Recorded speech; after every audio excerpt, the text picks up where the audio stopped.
We are in the midst of a major culture crisis in America today. And it goes beyond just a culture crisis, it's a spiritual crisis.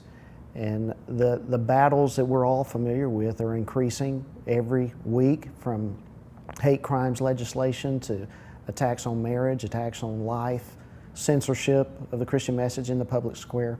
And unfortunately, to add to that, our government is increasingly becoming more involved in those type of battles through the court systems, through the IRS and others. And so what we have is an environment today for pastors where organizations like the ACLU, Americans United for Separation of Church and State, are able to take advantage of an environment that is censoring and putting pressure on pastors to remain quiet. And so we have so many pastors out here who don't want to break the law, law-abiding citizens, and we are being told separation of church and state, don't deal with these issues.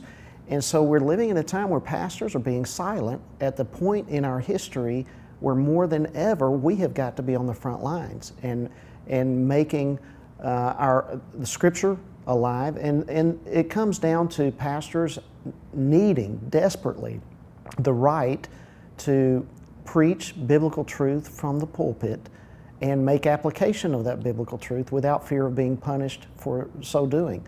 And so, we're just at a point where the battle must be fought in the courtrooms, it must be fought politically, but ultimately we're facing a spiritual battle that cannot be won if pastors are not engaged in this. Pastors need to just come to grips with the fact that to disengage from a culture and just to say we're here to preach the gospel is just a part of the gospel. We are here to teach people to become followers of Jesus Christ. That spills over into their relationship with their wife, their marriage issues, life issues, standing for righteousness, standing for justice and that type of thing. And for pastors to disengage from that and to adopt a mentality that I shouldn't be involved in those things, I believe is very dangerous. Where would we be today in our nation had it not been pastors leading the way during the Revolutionary War, had churches not been the moral voice for ending slavery, and on issues throughout the course of our history, moral issues that pastors and spiritual leaders have led the way.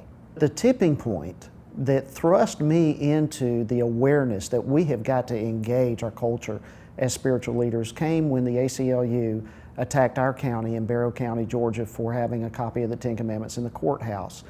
And naively, I jumped into that battle thinking everybody's going to support the Ten Commandments.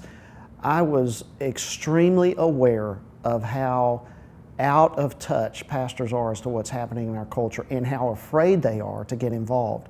And many of them are fearful of their congregations. Some of them are fearful of the implications in their communities, or fearful from these bogus threats that we hear from some of these other organizations. But I discovered at that point that pastors are majorly, as a whole, disengaged from what's happening in American culture. We have got to call pastors to step up to the plate and not just be pastors to their local flock, but pastors within a country and within a world that desperately needs not only to hear the gospel, but to have that gospel made applicable into every area of our lives.